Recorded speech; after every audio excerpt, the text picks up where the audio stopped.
기도하고 우리 찬양하며 예배하도록 하겠습니다. 기도하겠습니다. 하나님 감사합니다.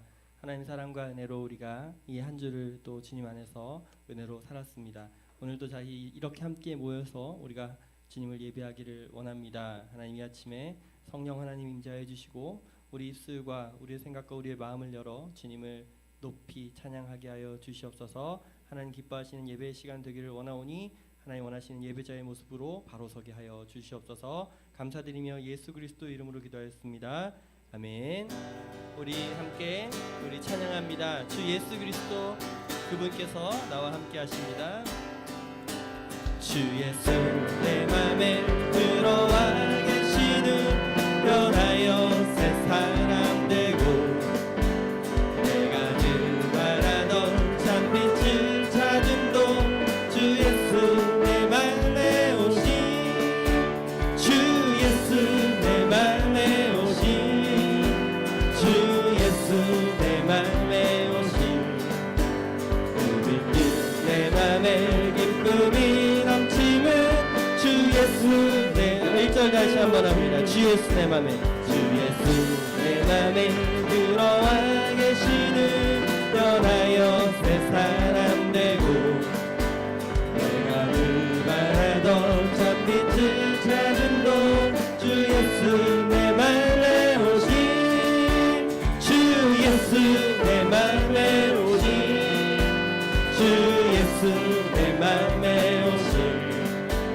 물밀듯 내 맘에 기쁨이 넘치는 주 예수 내 맘에 2절 주 예수 내 맘에 들어와 계시는 광명대 냉시를 끊고 머리털보다 더 험한 내 죄가 눈보다 더 희어졌네 주 예수 내 맘에 오신 주 예수 내 맘에 오신 물밀듯 내 맘에 기쁨이 넘치는 주 예수 우리 2절 다시 한번 찬양합니다. 주 예수 주 예수 내 맘에 들어와 계시는 강령된 행실을 끊고 머리털보다 더 험한 내 죄가 눈보다 더 희어 주 예수 주 예수 내 맘에 오신 주 예수 내 맘에 오신 물밀듯 내 맘에 기쁨이 넘치는 주 예수 우리 더 큰 목소리로 내 맘에 3절 내 맘에 소망을 든든히 가지는 주 예수 내 맘에 오신 의심의 구름을 사라져버림도 주 예수 내 맘에 오신 주 예수 내 맘에 오신 주 예수 내 맘에 오신 물밀듯 내 맘에 기쁨이 넘치는 주 예수 우리 한 번 더 찬양하겠습니다. 내 맘의 소망을 든든히 가지는 주 예수 내 맘에 오신 의심의 구름이 사라져버림도 주 예수 내 맘에 오신 주 예수 내 맘에 오신 주 예수 내 맘에 오신 물밀듯 내 맘에 기쁨이 넘치는 주 예수 내 맘에 오신 주 예수 내 맘에 오신 주 예수 내 맘에 오신 물밀듯 내 맘에 기쁨이 넘치는 주 예수 우리 한 번 더 마지막으로 찬양합니다. 주 예수 내 맘에 오신 주 예수 내 맘에 오신 물밀듯 내 맘에 기쁨이 넘치는 주 예수 내 맘에 오신 하나님의 그늘 아래 하나님의 그늘 아래 내 모든 것 다 내려놓고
우리 다 함께 일어서셔서 임례 찬양하심으로 2부 예배 하나님 앞에 드리겠습니다.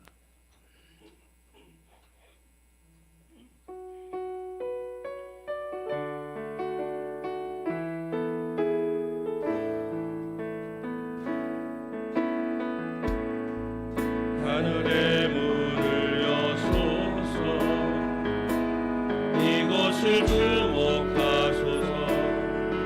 주를 향한 노래가 꺼지지 않으니, 하늘을 열고 보소서. 이곳에 임재하소서. 주님을 기다립니다. 기도의 향기가 하늘에 닿으니, 주여 임재하여 주소서. 이곳에 오셔서 이곳에 앉으소서. 이곳에서 예배를 받으소서. 주님의 이름이, 주님의 이름만이, 오직 주의 이름만 이곳에 있습니다. 이곳에 오셔서 이곳에 앉으소서. 이곳에서 드리는 예배를 받으소서. 주님의 이름이, 주님의 이름만이, 오직 주의 이름만 이곳에 있습니다. 아멘. 신앙 고백합니다. 나는 전능하신 아버지 하나님 천지의 창조주를 믿습니다. 나는 그의 유일하신 아들 우리 주 예수 그리스도를 믿습니다. 그는 성령으로 잉태되어 동정녀 마리아에게서 나시고 본디오 빌라도에게 고난을 받아 십자가에 못 박혀 죽으시고 장사된 지 사흘 만에 죽은 자 가운데서 다시 살아나셨으며 하늘에 오르시어 전능하신 아버지 하나님 우편에 앉아 계시다가 거기로부터 살아있는 자와 죽은 자를 심판하러 오십니다. 나는 성령을 믿으며 거룩한 공교회와 성도의 교제와 죄를 용서받는 것과 몸의 부활과 영생을 믿습니다. 아멘. 다 앉으시기 바랍니다. 이보யம் 장로님 예배를 위해서 기도 인도하십니다. 사랑과 은혜가 풍성하신 아버지 하나님, 감사와 찬양을 드립니다. 저희들을 사랑하시어 지난 한 주간도 지키고 보호하여 주셨으며 오늘 복된 주님의 날 저희들을 주님 전에 불러 모아 예배하며 찬양할 수 있도록 허락하여 주신 은혜를 감사합니다. 아멘. 아버지 하나님의 은혜 가운데 무더운 여름 날씨가 지나고 다시 선선한 날씨를 허락하여 주신 은혜를 감사하며 이 날씨에 저희들 온 힘을 다하여 영혼 구원에 앞장서며 또 아버지 하나님 나라 건설하는 데 앞장서는 저희들 되기를 소망합니다. 사랑의 아버지 하나님의 뜻과 계획이 있으시어 이곳에 에셀나무를 세우셨고 에셀나무를 오늘까지 인도하여 주신 은혜를 감사하며 이 기회를 통하여 저희들이 오직 아버지 하나님을 찬양하며 아버지 하나님의 나라가 확장되는 귀한 일에 앞장서기를 소망합니다. 아버지 하나님의 뜻이 오로지 이루어지고 아버지 하나님의 영광이 나타나는 우리 에셀나무 교회 되게 하여 주시옵소서.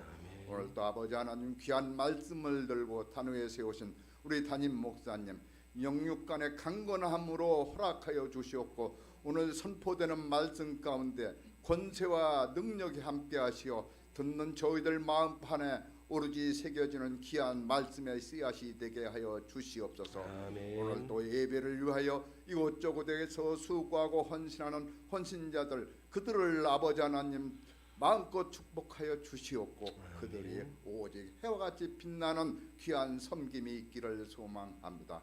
오늘도 이 예배에 우리 주님 함께하여 주실 줄 믿사오며 예수님 이름으로 기도하였습니다. 아멘.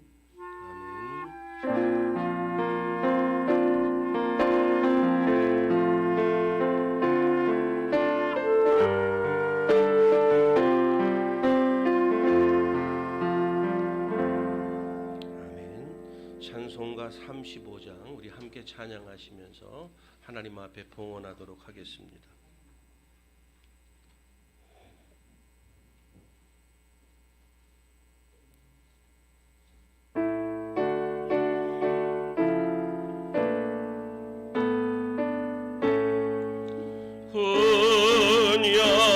영화로신 주 이곳에 오셔서 이 모인 자들로 주 백성 삼으소.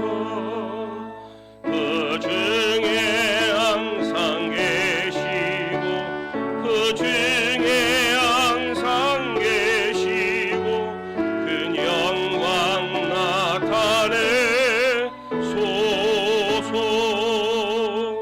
이 백성 기도와 너의 물들임이 향내와 같으니 곧 받으옵소서. 주 예수 크신 복음을 주 예수 크신 복음을 만 백성 듣게 오소서. 또 우리 자손들 다 주를 기리고 저 성전들 같이 희나게 오소서. 주그 원하신 능력을 주그 원하신 능력을 늘 끝날까지 주소서. 주 믿는 만민이 참 진리 지키며 예성도들 같이 주 찬송하다고 저 천국 보좌 앞에서 저 천국 보좌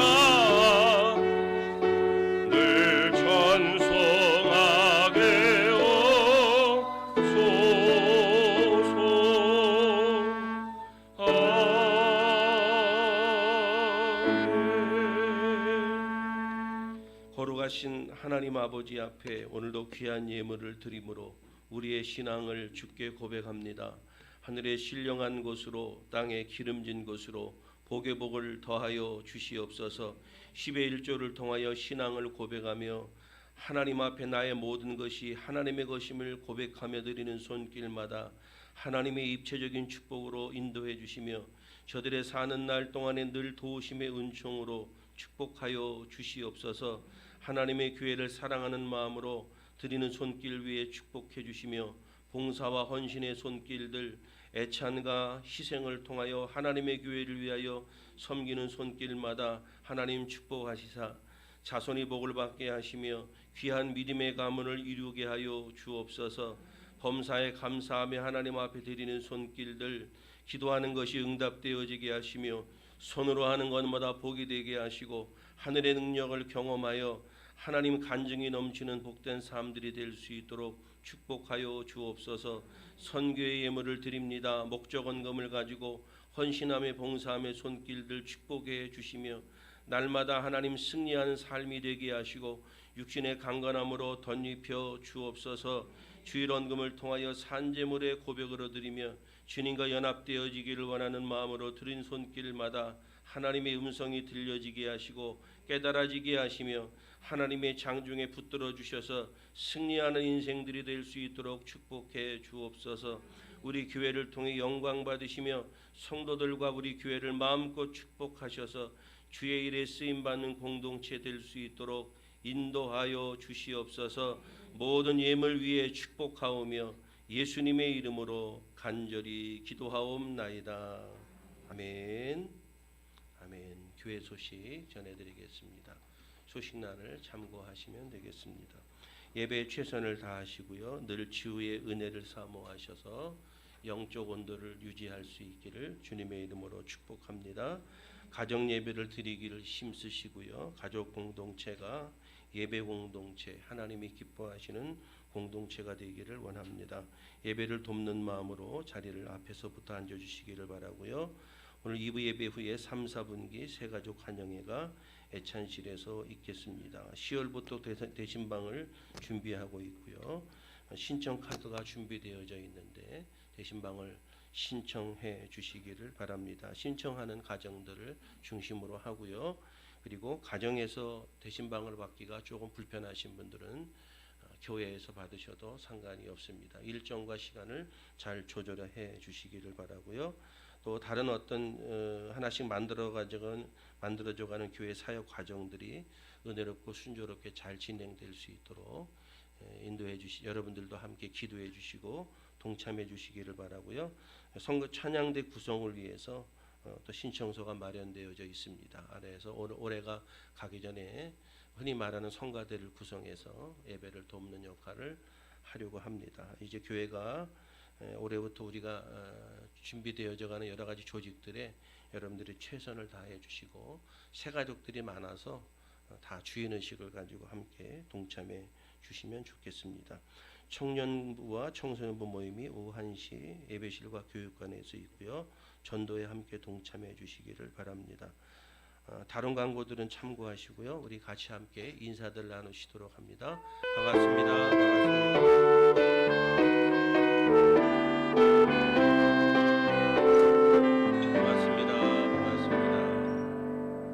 오늘이 아마 마지막 휴가를 떠나지 않았나 그런 생각을 합니다. 그래서 아마 이번 주까지 또 15일 공휴일이 끼고 그래서 휴가 가신 분들이 좀 있으리라고 생각이 됩니다. 이제 좀 추스려서 하나님 앞에 우리의 믿음 생활 또 여러 가지 환경들을 좀 개선해야 해서 최선을 다하는 시간들이 되시기를 바라고요. 오늘 방문해 주신 분들 감사드리고요. 기쁜 마음으로 여러분들을 환영합니다. 함께하기를 원하시는 분들은 등록해 주시면 함께 우리 교회에서 신앙생활을 할 수 있도록 함께하겠습니다. 오늘 새로 방문해 주신 분 위해서 우리 환영하는 마음으로 박수로 환영해 주시기 바랍니다. 고맙습니다. 고맙습니다. 예, 우리 하나님 말씀 같이 보십니다. 오늘 하나님 말씀은 데살로니가전서 5장 16절로 18절까지 말씀 보시겠습니다.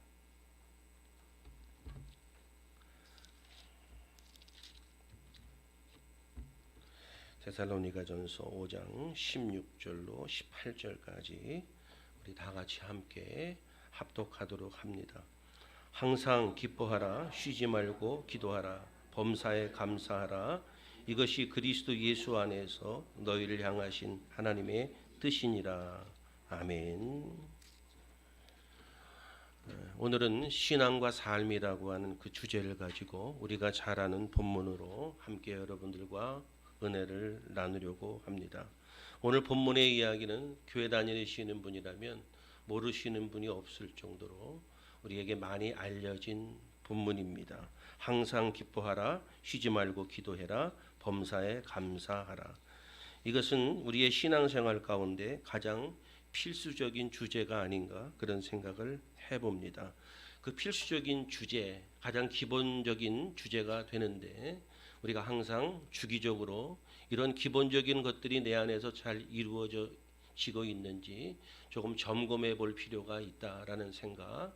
그리고 우리에게 잘 알려진 말씀이지만 이 말씀의 의미가 우리에게 풍성하게 전달되어지 않아서 이 말씀이 담고 있는 의미들을 충분히 이해하고 있지는 잊지 못하는 것은 아닌가, 이런 염려와 함께 이제 여름 모든 휴가라든지 우리의 나태했던 것들을 좀 점검하고 좀 더 하나님 앞에 최선을 다하고 기쁨으로 감사함으로 승리하는 신앙생활이 되었으면 좋겠다라는 마음으로 오늘 말씀을 여러분들과 함께 나누려고 합니다.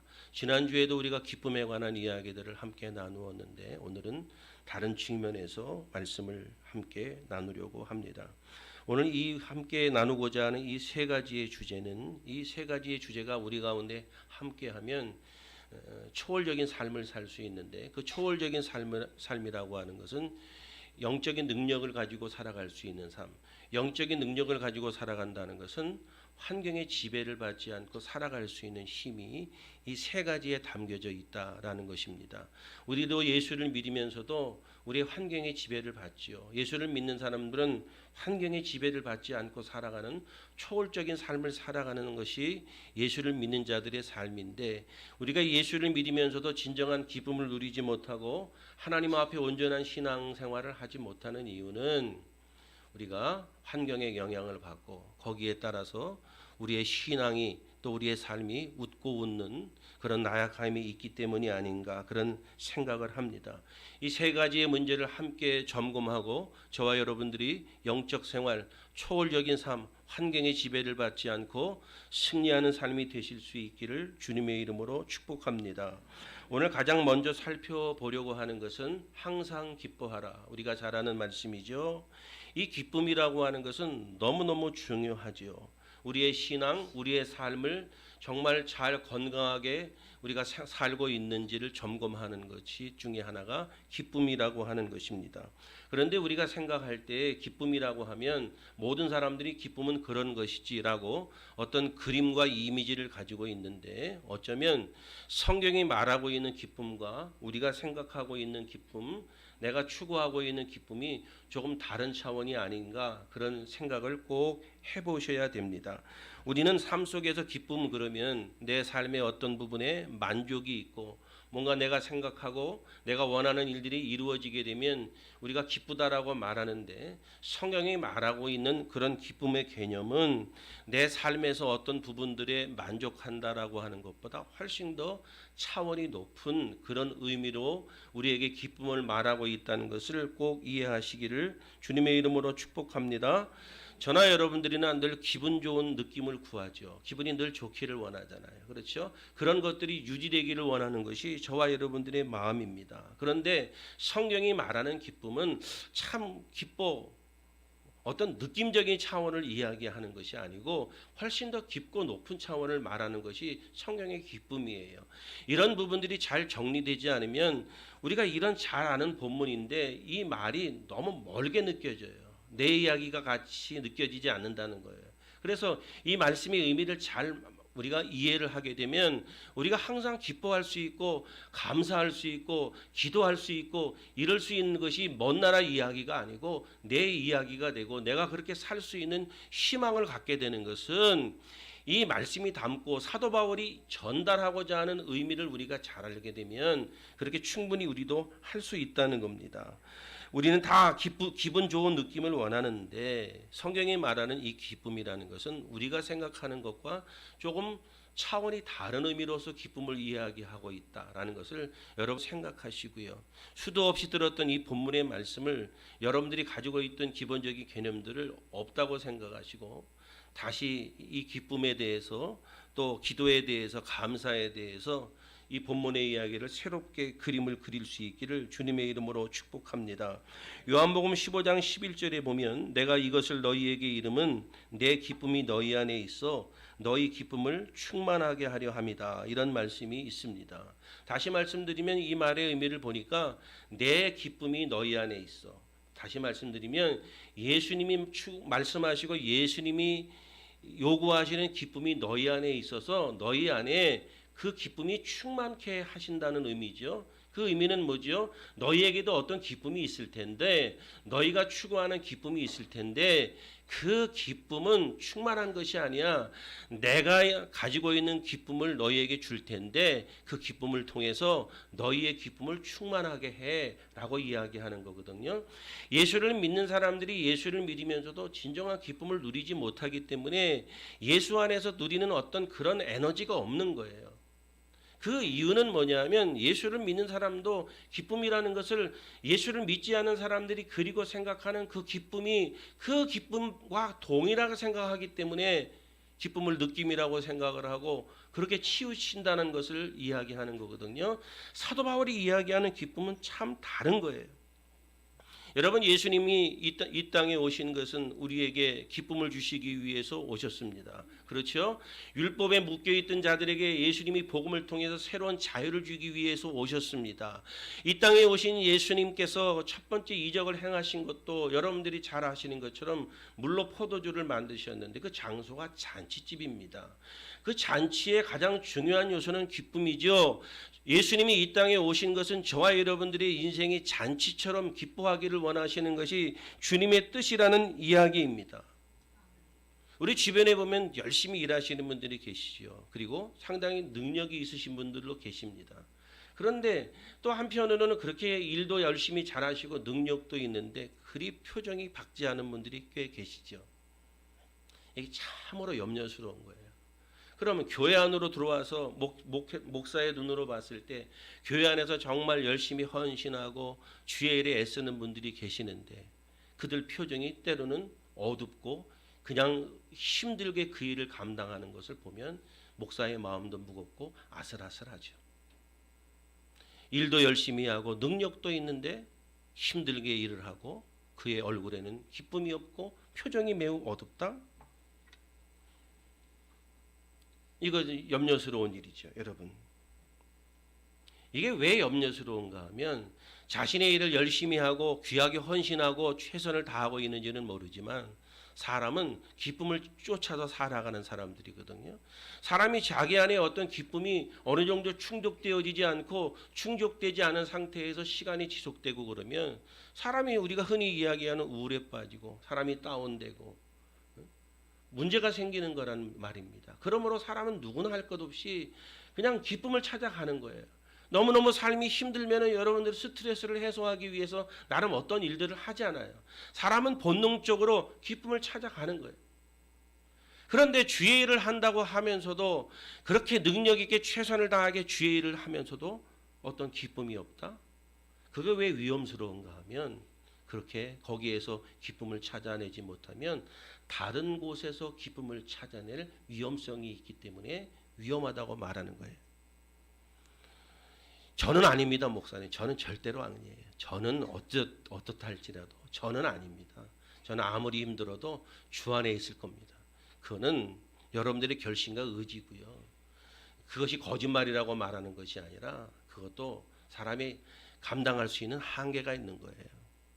능력도 있고 너무너무 헌신적이고 주의 일을 열심히 하는데 그에게 기쁨이 없다? 문제가 생길 여지가 있다. 왜? 사람은 기쁨을 쫓아가기 때문에. 그러므로 주의 일을 하실 때에 내가 정말 기쁨으로 이 일을 감당하고 있는지 그런 여러분 자신을 점검하셔야 돼요. 오늘도 주님 앞에 나와서 예배를 하는데 정말 오늘 정말 나오기 싫은데 혹시 나오신 분 계세요? 죽기보다 싫은데 오늘 억지로 주 앞에 나오신 분들이 있다면 축하합니다. 그런데 예수를 믿는 이 신앙생활이 의무적이라면 이것처럼 힘든 일이 어디 있겠어요? 그렇죠? 또 말씀드리면 다른 곳으로 빠질 가능성이 있다. 왜? 기쁨을 찾아서 채워야 되니까. 그 빈 공간을 메꿔야 되니까. 그래서 기회가 있으면 다른 곳으로 빠질 가능성이 있다라는 그런 이야기입니다. 내 인생에서 지금 현재 내가 신앙생활을 통해 기쁨을 누리고 있는가? 내가 일상 가운데 기쁨을 유지하고 있는가? 이것은 매우 중요한 부분이기 때문에 오늘 그것을 점검할 수 있기를 주님의 이름으로 축복합니다. 신앙생활을 하면서 열심히 헌신하고 주의 일을 하는데 기쁨이 없다면 여러분은 신앙생활의 중심에 주님과 함께하는 그 자리에 있지 않은 것입니다. 아주 위태로운 상태죠.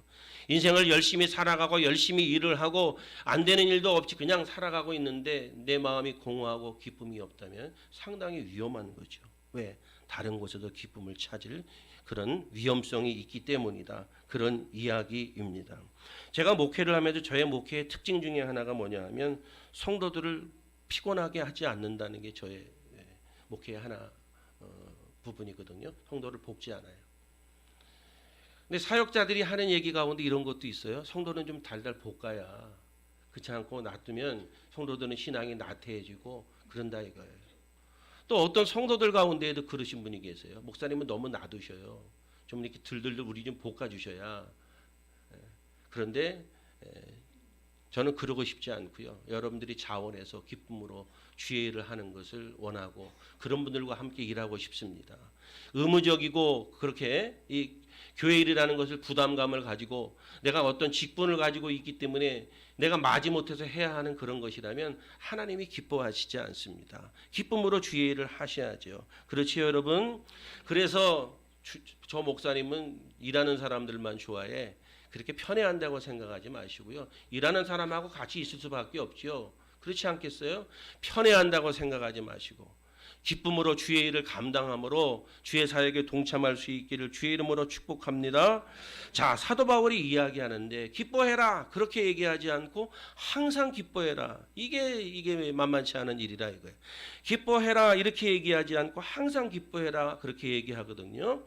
그런데 사람들이 이런 부분에 이렇게 이야기함에도 불구하고 이것이 말씀이 감동이 되지 않은 이유들은 무엇인가 하면 그것이 정말 항상 기뻐해야 된다는 도전을 받지 못하기 때문이죠. 내가 너무너무 힘들고 그런데 항상 기뻐하라 그러니까 그거는 당신이 하는 얘기지 내 처지를 안다면 그렇게 함부로 얘기할 게 아닙니다라고 말하실지는 모르지만 여러분 사도 바울이 항상 기뻐하라고 하는 이야기는 무슨 교리적인 이야기도 아니고 사역하는 사역자로서 그냥 뱉어내는 이야기가 아닌 것을 여러분들 잘 아시잖아요. 지난주에 우리가 빌립보서를 보았을 때에도 그 옥중서신의 이야기인데 그럼에도 그가 기뻐하라고 말할 때에는 사도 바울이 고난 가운데 있으면서도 기뻐하라고 말하는 거예요. 그가 경험하고 체험하는 것들을 그가 다 알면서 그럼에도 불구하고 신앙인의 정체성은 어떤 경우에도 기쁨을 유지하는 것이 우리에게 가장 중요한 요소가 된다는 것을 이야기하고 그가 이야기하고 싶은 것은 뭐냐 하면 기쁨의 삶 자체가 기뻐하는 인생을 살아가는 그 삶 자체가 그리스도인의 삶이다라는 것을 이야기하는 거예요. 모든 사람들이 진정으로 그리스도인이라면 그 그리스도인들은 기쁨을 유지하고 살아가는 사람들이라는 것을 사도 바울이 이야기하는 거예요. 여기서 우리에게 부딪히는 것은 뭐예요? 그러면 내가 너무너무 힘든데 내가 지금 이렇게 힘들고 어려운 일이 있는데 그럼에도 기뻐할 수 있는가라는 의문이 생기잖아요. 사람들이 여기에서 벽에 부딪히는 거예요. 내가 오늘 너무너무 힘들게 어려운 가운데 있는데 오늘도 간신히 교회 나와서 앉아 있는데 목사님 말씀하시기를 항상 기뻐하라 이렇게 얘기할 때 이게 내게 무슨 은혜가 되느냐 그런 부분이잖아요. 이게 언제나 우리가 항상 기뻐할 수 있는가?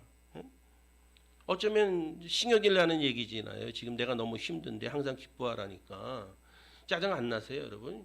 이런 이야기들이 공감되어지지 않고 어느 선에도 부딪혀지는 것은 오늘날 우리의 인생들이 녹록치 않은데 성경이 이런 교리나 이런 이야기처럼 우리에게 의무사항처럼 강조하고 있는 것처럼 들려질 때 쉽지 않다 이거예요. 그런데 오늘 이 말씀을 전하고 있는 사도 바울이 어느 누구 못지않게 뼈아픈 고통을 겪고 사도 바울이 인생에 힘든 일을 겪었던 것처럼 그렇게 힘든 일들을 겪은 사람이 흔치 않거든요. 거의 찾아보기 어렵잖아요.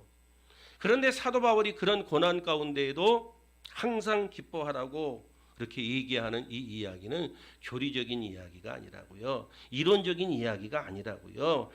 우리의 삶을 이해하지 못하고 있는 사도 바울이 이야기하는 것이 아니란 말입니다. 자기 자신을 비롯해서 초대교회에 예수를 믿는 모든 사람들은 오늘 저와 여러분들이 겪고 있는 그냥 삶과 현실의 문제뿐만 아니라 그들은 신앙적으로 겪는 그런 많은 어려움과 고통이 있잖아요. 예수 믿는 그 자체가 그들에게는 고통이고 어려운데 그를 다 알고 있는 사도 바울이 그들을 향해서 항상 기뻐하라고 하는 이야기는 이론이 아니란 말이에요. 본인이 경험하고 체험한 이야기를 전하고 있는 거예요. 고난의 한가운데 있던 사람.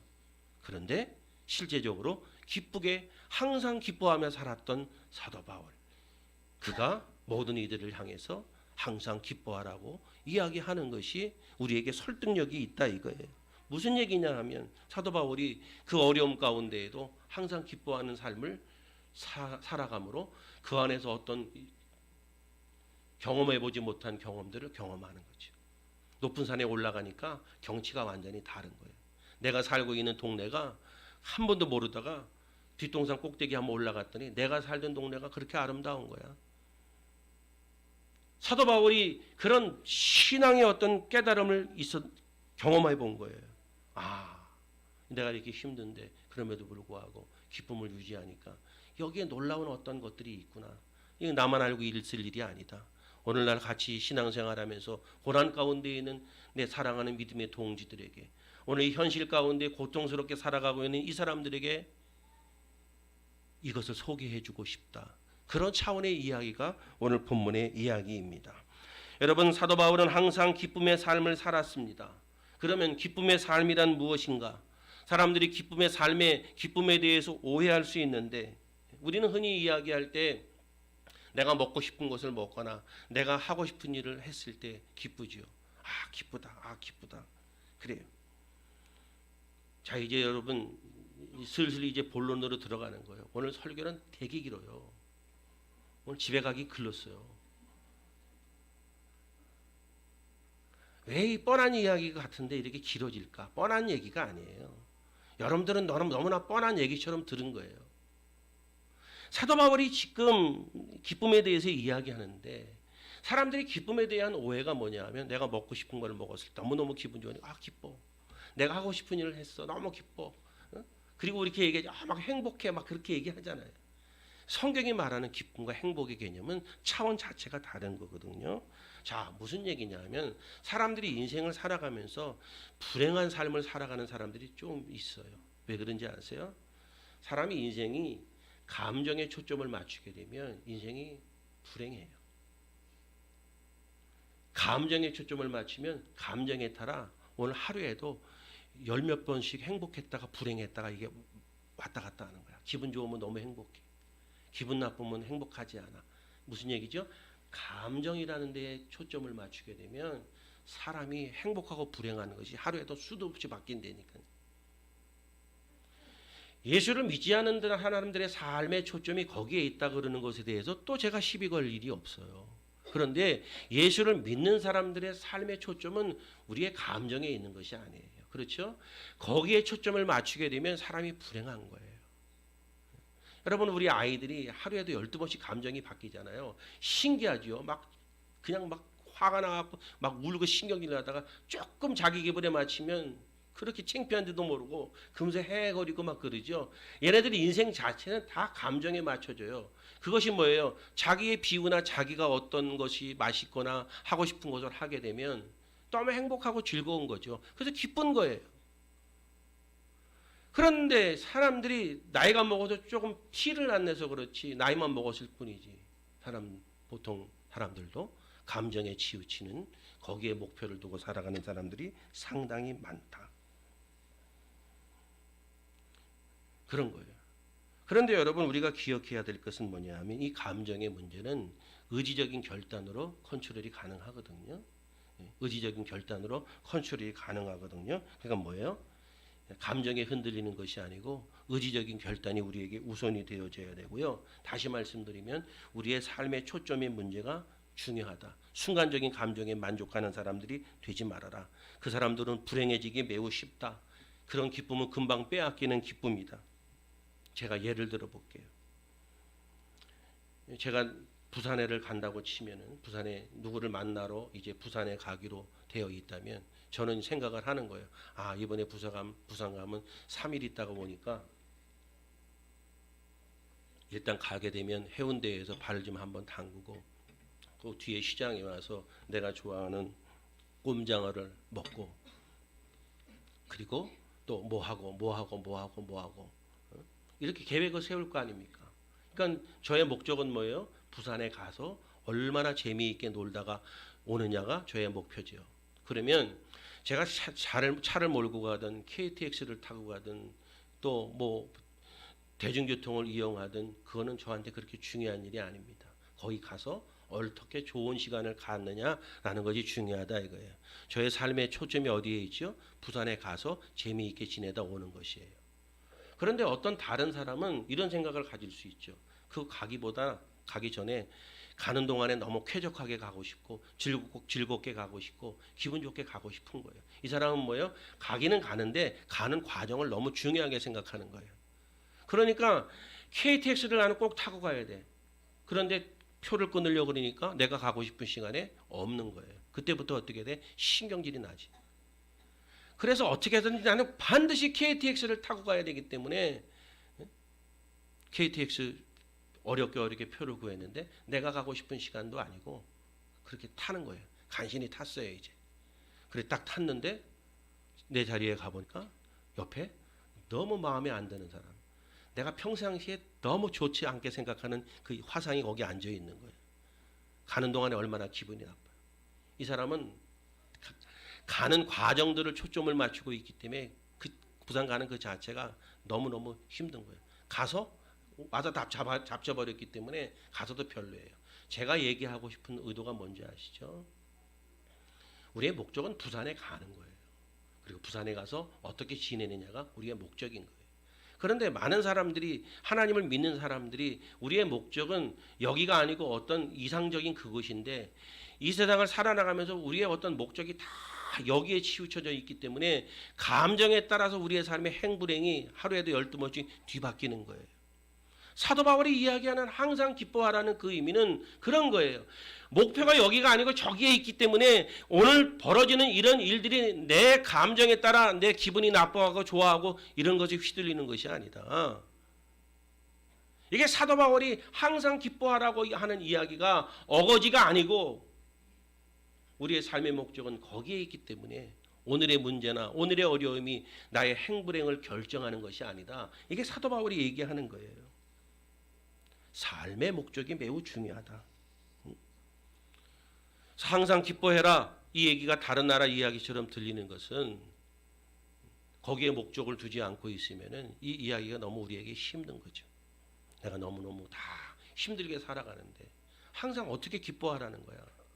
목사님 저렇게 얘기하는 게 지금 목사님은 정말 기뻐하는 거야. 본인은 그냥 설교니까 그렇게 하는 얘기겠지.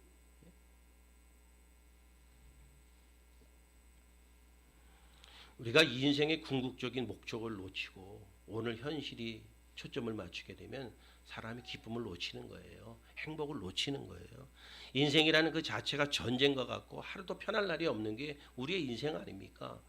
그런데 그럼에도 불구하고 우리의 목적이 저기에 있으면 오늘 일어나는 그 일들 때문에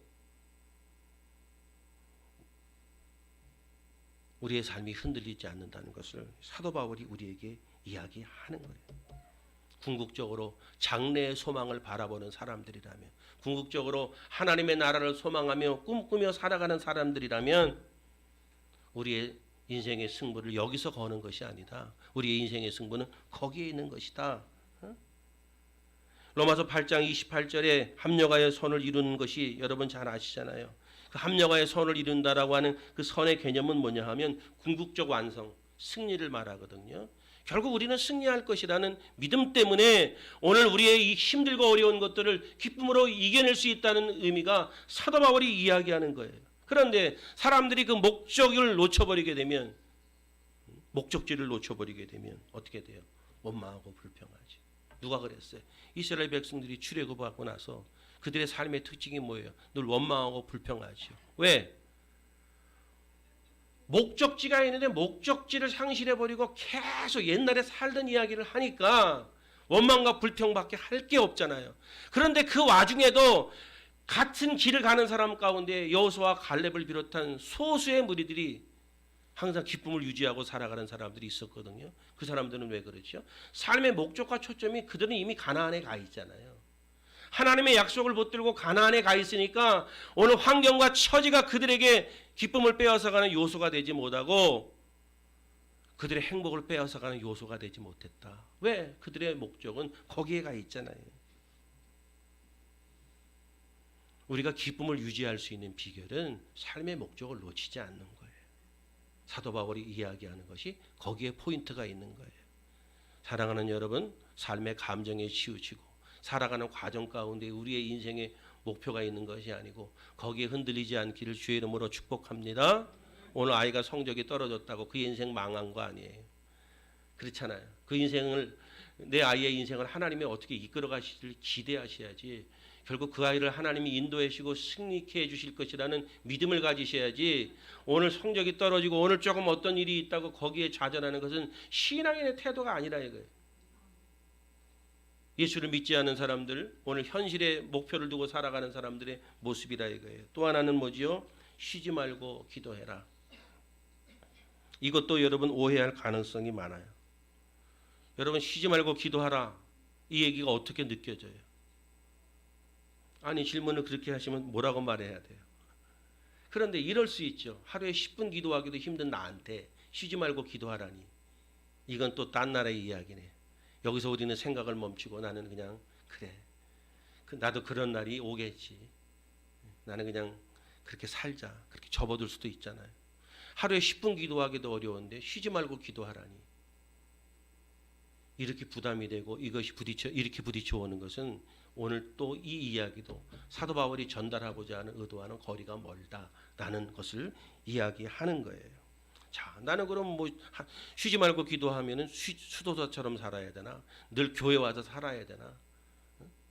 뭐 이런 생각을 우리가 할 수 있잖아요. 여기서 사도 바울이 쉬지 말고 기도하라는 이야기는 신앙의 일상화를 말하는 거예요. 신앙의 일상화. 자, 여러분 보세요. 오늘날 크리스찬들이 삶이, 신앙과 일반적인 삶이 상당히 이원화되어 있어요. 무슨 얘기냐면 교회 안에서는 신앙인이고 교회 밖에 나가면 자연인이에요. 이게 너무너무 자연스럽게 이원화되어 있어요. 그래서 과거에는 신앙인들이 교회 공동체 안에서 대화를 나눌 때 말하지 못하는 일들이 너무 많았거든요. 그런데 지금은 저도 이렇게 가만히 보고 그러면 이게 교회인지 교회 밖인지 혼란스러울 정도로 성도들이 교회 안에서도 일상의 이야기를 너무 자연스럽게 해요. 무슨 얘기냐면 신앙인답게 살지 못하는 이야기를 교회 안에서 너무 자연스럽게 대화를 나눠요. 무슨 이야기냐면, 다시 말씀드리면 오늘날 사람들이 신앙과 삶이 이원화되어 있어요. 어느 시대든지 그랬던 것 같아요. 그런데 특히 요즘 시대는 훨씬 더해요. 물질이 지배하는 시대는 훨씬 더 그래요. 우리는 보통 보면은 뭐예요? 주일이 너무 강조되었죠. 오해하지 말고 들으셔야 되는 것은 주일이 너무 중요한 날이죠. 주의 날인데, 말 그대로 안식일인데. 그런데 주일이 너무 강조되었다는 개념의 의미는 뭐냐 하면, 주일만 중요한 날이고 평상시 날은 별로 덜 중요한 날처럼 여겨진다 이거예요. 주일은 하나님을 기억하는 주의 날로 매우 중요한 날이지만 주일 못지않게 월화 수목 금토도 중요해요. 이게 신앙의 일상화예요. 쉬지 말고 기도하라고 하는 그 개념은 매일 밤 아무것도 하지 말고 기도하라는 개념이 아니고, 이것은 뭐예요? 늘 기도하듯이 주님과 교제가 이루어지고 있어야 된다는 것을 이야기하는 것이 쉬지 말고 기도하라고 하는 개념이에요. 주일이 너무 강조되다 보니까 다른 날들이 약화됐다는 얘기예요. 삶이 곧 예배라는 이야기가 흐트러져 있다 이거예요. 그래서 교회에서는 너무나 훌륭한 신앙인인데 예배만 끝나고 나면 그냥 일상으로 돌아가는 그런 삶을 살아가니까, 가정에서도 예배가 이루어지지 않고 삶에서 예배가 이루어지지 않잖아요. 무슨 의미죠? 여러분 보세요. 우리 밥 먹을 때 기도하죠. 주님 밥 주셔서 감사합니다. 기도해서 예수님의 이름으로 기도합니다. 끝. 그러고 나면, 기도하고 나면은 밥 먹을 때 아무렇게나 먹어도 돼요. 싸우면서 먹고 그냥, 가족끼리 서로 비방하고 헐뜯고 엄마 때문이야, 아빠 때문이야, 뭐 때문이야, 밥 먹을 때 기도만 하고 나면 밥 먹을 때는 아무렇게나 먹어도 되는 거예요. 밥 먹을 때 기도하고 먹는 것만큼 중요한 거지, 밥 먹고 나서, 아니 기도하고 나서 밥 먹는 과정도 중요한 거잖아요. 그렇죠? 신앙의 일상화를 말하는 거예요. 주님과의 관계를 늘 유지하는 상태를 말하는 거예요.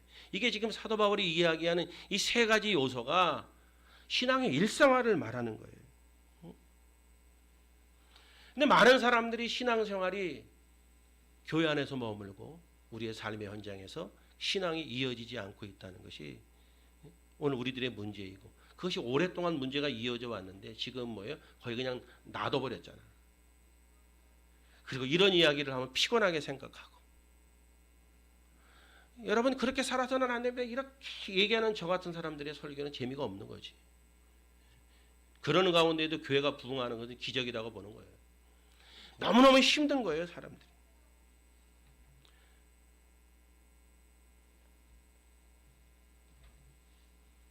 교회 오면 하나님의 얼굴이 생각나고, 일터로 돌아가면 하나님의 얼굴이 어떻게 생겼더라 가물가물하고 생각이 잘 안 나. 기도만 하면 교회 와서만 기도하는 거라고 생각하고, 새벽에 나가서 기도하면은 오늘 하루는 기도하지 않아도 되는 것처럼 생각하고, 그렇죠? 새벽 기도가 그냥 기도하지 않아도 되는 면접처럼 생각하고, 새벽 기도가 중요하지 않다는 의미를 하는 게 아니에요. 제가 말하는 포인트가 뭔지 이해하시죠? 기도에 참여하는 것도 중요하지만 일상 속에서 기도하는 사람이 중요하다 이거예요. 그것은 뭐예요? 주님과의 관계를 지속하는 것이 중요하다. 일상 속에서 신앙이 드러나야 된다. 그것을 이야기하는 거예요. 저나 여러분들이 그것이 약점이잖아요. 한국 교회 공동체는 신앙을 도식해 놓은 부분들이 있어요. 그러다 보니까 어떻게 돼요? 형식주의처럼 돼서 어떤 도식화되어진 가운데 그 안에 울타리 안에 들어오면 저분은 신앙이 좀 꽤 괜찮은 분이네. 이런 누를 보면 안 되니까요.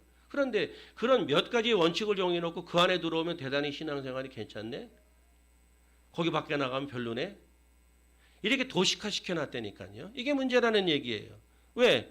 그 도식화라는 것은 교회 공동체 안에서 벌어지는 일들이잖아요. 그의 삶의 현장에서 어떤 일이 벌어지는지에 대해서는 별로 고민이 없이 어떤 도식화를 만들어 놨다 이거예요. 제가 항상 이야기하는 것 중에 하나가 뭐예요? 한국 사람들 요즘에 예수 믿는 사람들도 술을 마시는 분들이 많이 계시잖아요. 그렇죠? 근데 우리 한국 교회는 선교사들이 들어올 때부터 음주를 금기시했다 이거예요. 오해하지 말고 들으셔야 돼요. 제가 얘기하는 포인트를 들으셔야 돼요. 선교사가 들어와서 복음을 전하는데 이 사람들에게 가장 문제는 농사를 짓는 사회인데 농번기가 끝나고 나면 할 일이 없으니까 이 사람들이 매일 술을 마시고 모여서 노름을 하고 그러잖아요. 이 사람들한테 가장 예수 믿는데 방해되는 것은 술하고 노름이구나. 그렇게 금기시된 거거든요. 이게. 그러니까 그런 문화들이 젖어드니까 한국교회는 어떻게 되는가 하면 술을 마시는 사람은 큰일 나는 사람이고, 거짓말하는 거는 용서가 돼도 술을 마시는 건 용서가 잘 안 되는 것이 한국교회 형태라 이거예요. 그럼 제가 여쭤볼게요. 술을 마시는 게 더 나쁜 거예요? 거짓말하는 게 더 나쁜 거예요? 한번 여쭤보고 싶어요. 술 마시고 거짓말하는 거?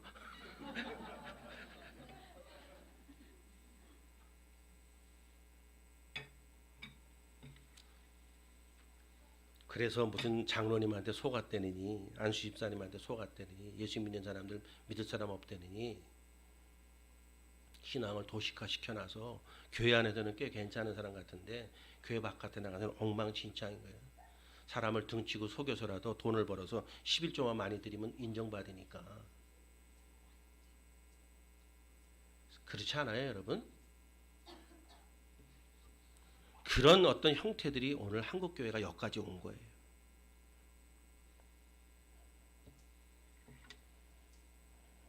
신앙의 일상화란 무엇인가? 기도를 어떤 위급한 일이 생겼을 때에 문제를 해결하는 도구로 쓰지 마라. 119 부르는 것처럼 생각하지 마라.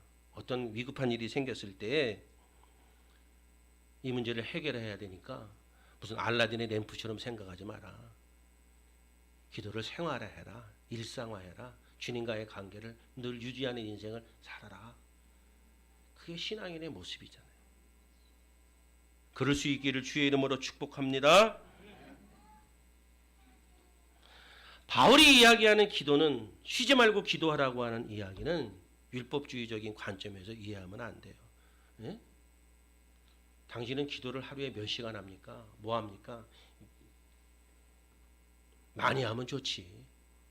그런데 그것이 어떤 것처럼 정해져서 몇 시간을 기도해야 되고 뭘 어떻게 기도해야 되고 어떻게 해야 되고 이런 관점에서 이야기하는 것이 아니라 주님과의 관계를 말한다.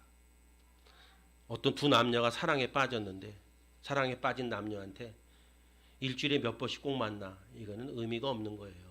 사랑하는 사람한테는 한 번을 만나든 두 번을 만나든 이미 사랑의 관계에 빠져 있기 때문에 그리 중요한 게 아니에요. 못 만나는 상황이 생겨도 전화를 해도 그 관계는 유지되는 거예요. 이미 주님과의 관계가 빠진 사람들한테 그런 것이 어떤 의식화되고 도구화된다는 것은 신앙생활에 자유가 없고 기쁨이 없는 거죠. 친밀함의 관점에서 복음의 관점에서 주님과의 관계를 늘 유지하는 것이 중요하다는 개념으로 쉬지 말고 기도해라. 그 개념이고요. 늘 우리의 시선이 하나님께로 향해 있고 늘 우리의 인생이 하나님의 얼굴을 바라보며 살아가는 인생이 되라. 늘 임마누엘의 인생을 살아라. 그런 이야기를 하는 거예요. 그래야 네 안에 기쁨도 유지된다. 늘 주님과 함께하는 삶을 살아라. 그래서 이 쉬지 말고 기도하라는 것은 주님과의 관계의 문제다. 그런 은혜가 있기를 주의 이름으로 축복합니다. 세 번째 이야기하는 것이 뭐예요? 범사에 감사하라. 기쁨, 기도, 감사 이거는 연결되어져 있는 거예요. 골로새서 4장 2절에 기도를 계속하고 기도에 감사함으로 깨어 있으라 이런 말씀이 있습니다. 특별히 기도하는 것과 감사는 연관이 깊습니다. 다시 말씀드리면 쉬지 않고 기도하는 사람, 주님과의 늘 관계에 머물러 있는 사람들은 뭐예요? 감사하는 것이 가능하다 이거예요. 그런 관계가 늘 머물러 있지 않는 사람들은 감사가 가능하지 않다는 거예요. 그러면 감사가 가능한 사람은 뭐예요? 기쁨을 유지하고 있는 것이지. 항상 기뻐할 수 있는 것이죠. 그런 유기적 관계를 가지고 있는 것이 이 이야기고요. 우리가 신앙생활 가운데 감사할 수 있는 사람들은 신앙의 가장 성숙도가 올라간 거예요. 탑이에요. 탑. 늘 감사할 수 있는 사람은. 항상 감사하는 삶은 어떤 의미인가? 초월적 삶이에요. 환경에 지배를 당하지 않는 삶이기 때문에 가장 능력 있는 삶을 살아가는 것이 감사하는 삶이죠. 감사에는 세 가지가 있을 수 있는데 하나는 뭐냐 하면 가장 낮은 감사는 그냥 좋은 일이 있을 때에만 감사하는 것. 여기에 머물러 있는 사람들이 가장 많죠. 좋은 일이 있을 때에 감사하는 것. 어떤 부작용이 있죠? 밑에 부작용이 있다면 부작용이 뭐가 있을 것 같아요? 부작용은 좋은 일이 일어날 때만 감사하는 것은 어떤 좋은 일이 없을 때에는 금방 불평으로 바뀔 가능성이 있다. 그런 이야기예요. 그렇죠? 좋은 일이 있을 때는 하나님 앞에 예물도 드리고 감사하는데 좋은 일이 없으면 옛날에 드린 것까지 다시 달라고 싶다. 이게 이제 좋은 일이 있을 때만 감사하는 거예요. 조금 더 한 단계 위는 뭐예요? 조금 더 한 단계 위에는 상황과 관계없이 어려운 일이 일어났을 때에도 감사하는 거. 조금 더 수준이 높은 거고. 그 다음은 뭐예요? 항상 어떤 상황이든지 감사하는 것. 이것이 사도 바울이 이야기하는 범사에 감사하는 거죠. 어떤 일이 일어나든지 감사한다. 자, 여기서는 이제 또 포인트가 있어요. 그러면 어떤 일이 일어나든지 어떻게 감사할 수 있는가? 쉽지 않잖아요. 어떤 일이 일어나도 감사한다? 쉽지 않잖아요. 좋은 일이 있으면 당연히 감사한 것인데 어떤 일이 일어나든지 감사한다? 이 말의 의미에는 이 감사는 믿음을 기초로 하고 있구나. 믿음이 없는 자들은 감사할 수 없구나라는 의미를 담고 있어요. 왜 그러냐 하면 지금 나에게 어려운 일이 있는데 그럼에도 불구하고 아까도 말씀드렸던 로마서의 8장 이야기처럼 하나님은 합력하여 선을 이룰 것이다. 지금은 내가 이 상태에 있지만 결국 하나님이 전화위복시키고 바꾸어 주시고 결국은 축복으로 이끌어 갈 것이다. 라는 믿음이 없는 사람은 확신할 수 없다 이거예요. 그래서 범사에 감사한다는 개념에는 믿음을 기초로 하는 거예요. 그래서 나는 요즘에 너무 감사가 안 돼. 싱어질 나고 짜증나고 예수고 뭐고 그냥 그러신 분들이 있거든. 믿음을 점검하셔야 돼. 범사에 감사는 믿음을 기초로 하고 있다. 지금은 내가 너무너무 힘든데 장래의 소망이 너무 분명하고 거기에 대해서 확신을 가지고 있는 사람은 오늘 감사할 수 있는 거예요. 하나님이 베푸실 미래에 주실 그 은혜를 생각하니까 오늘 감사할 수 있는 거예요. 믿음이 중요한 거예요. 그래서 그 믿음이 우리의 삶을 받쳐주는 힘이다. 그러므로 결국 이런 상황들이 있을 때 환경이나 상황이나 뭐 어떤 것을 탓할 것이 아니고 다시 우리의 믿음을 점검하고 더 큰 믿음으로 나아가는 동기가 되는 것이 범사에 감사하는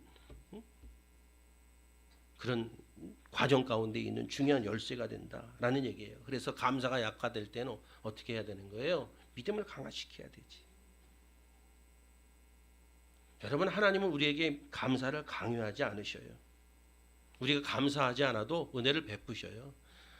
우리가 감사했더니 하나님이 은혜를 베푸시네. 감사하지 않았더니 하나님이 나 쳐다도 안 보네. 여러분, 자꾸 하나님을 우리 수준으로 끌어내리시면 곤란해요. 여러분들의 아이들이 조금 여러분들에게 섭섭하게 한다고 밥 안 주고 그래요? 너 그랬지? 너 밥 없어. 이런 치사한 부모가 어디 있어요?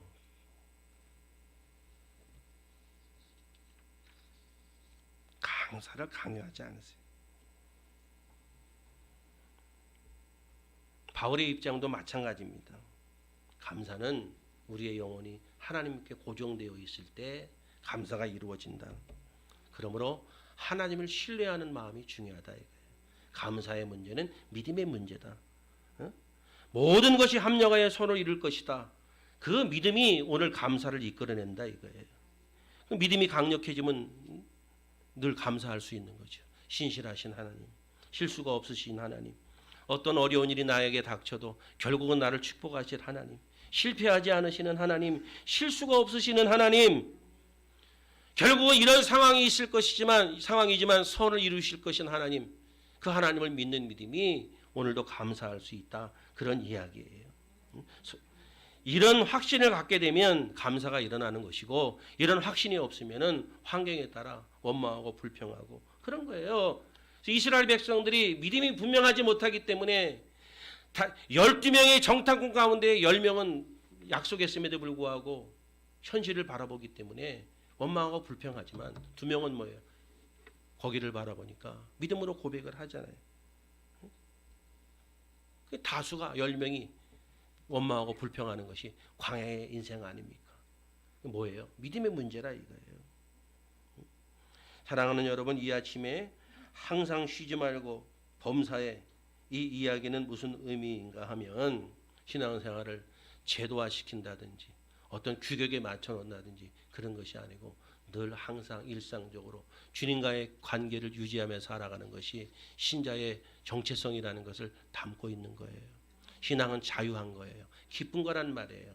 예? 어떤 규율의 개념으로 이렇게 묶어놓은 것이 신앙이 아니라 이거예요. 제도화시킨 것이 아니라 이거예요.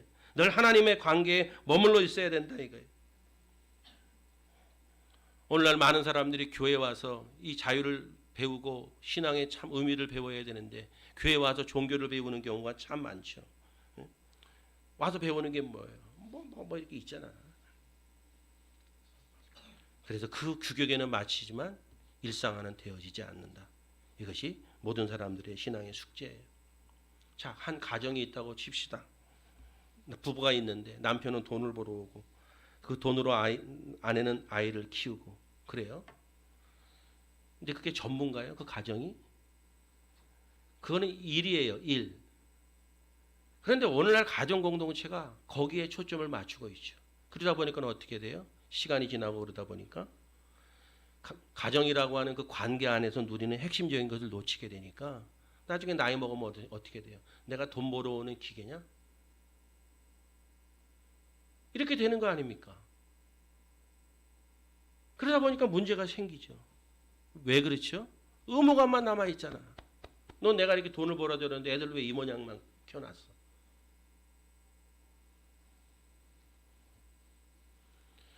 우리는 항상 기뻐할 수밖에 없는 존재다. 우리는 늘 기도하는 존재다. 우리는 매사 범사에 감사하는 존재다. 이게 사도 바울이 이야기하는 신앙인의 정체성이에요. 저와 여러분들은 이미 구원을 받았죠. 하나님의 자녀로 이미 선포되어 있고 하나님의 자녀가 되었죠.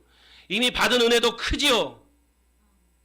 그것만으로도 우리는 항상 하나님과의 관계를 유지하고 감사하며 승리하며 살아갈 수 있다는 것이 사도 바울이 이야기하는 중요한 요소예요. 감사를 제도화시키면 이런 거죠.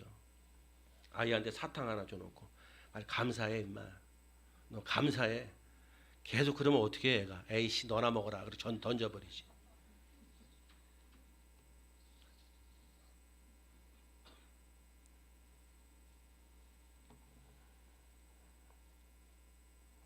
주님과 친밀함을 누리는 생명력 있는 신앙인으로 탈바꿈 하라고 하는 개념으로 이야기하는 거예요. 이 세 가지의 요소는 뭐예요? 늘 언제나 항상 이 개념이 있잖아요.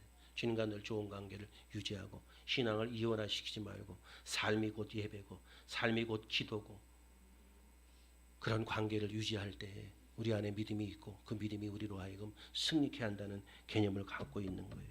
오늘 이 아침에 이 말씀을 통해서 다시 한번 우리의 신앙을 점검하고 하나님과 친밀함을 누리는 영적 삶이 되실 수 있기를 주님의 이름으로 축복합니다. 기도하겠습니다. 헌신하기 원하시는 분들은 일어서서 기도하십시오. 거룩하신 아버지 하나님 은혜를 감사합니다. 우리가 늘 잘 아는 말씀이지만 다시 한번 우리의 믿음을 점검하며 하나님과 늘 좋은 관계를 유지하고 우리의 믿음이 주님 안에서 기쁨을 누리고 있는지를 또한 돌아보게 하시니 감사를 드립니다. 신앙생활의 의무적인 것들이 자꾸 강조되어지고 그것이 우리들에게 무거운 짐이 되어지지는 않았는지 예수 생명이 내 안에 있어서 그 안에 주어지는 기쁨과 참 은혜를 누리며 살아야 되는데 형식적인 것이 종교적인 것이 우리의 어떤 신앙인의 모습을 그려내고 우리의 어떤 것들을 만들어내는 그런 공식 안에 머물러 있지 않은지를 돌아보게 하시고 신앙의 자유와 기쁨을 누리며 주님이 주시는 은혜와 풍성함으로 승리하는 성도들 될 수 있도록 도와주시옵소서. 오늘도 말씀을 통해서 우리의 삶을 돌아보며 우리가 세상 사람들과 같은 모습으로 머물러 있는 부분들이 있거든. 오늘 말씀을 통해 사도 바울처럼 초대교회 신앙인들처럼 현실과 환경을 극복하고 믿음으로 승리하는 영적 은혜가 있게 하여 주옵소서. 말씀 앞에 헌신하며 하나님 제가 그렇게 하기를 원합니다 라고 다짐하는 성도들에게 성령의 능력을 통해 그렇게 행할 수 있는 은혜를 더하여 주시옵소서. 우리 에슬라모 교회 성도들은 하나님의 말씀을 사모하고 그 말씀이 내 삶을 통해 나타날 수 있는 성숙한 신앙인으로 늘 몸부림치며 변해가는 복된 성도들 될 수 있도록 축복하여 주시옵소서. 예수님의 이름으로 기도드렸습니다. 아멘.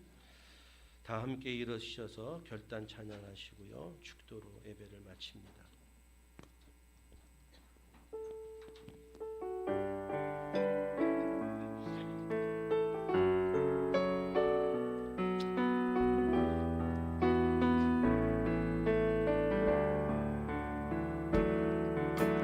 오직 주의 은혜로 지금 여기 서 있네. 한없는 경배 한없는 찬양 내 영혼 예배 드리네. 나를 위해 이 땅에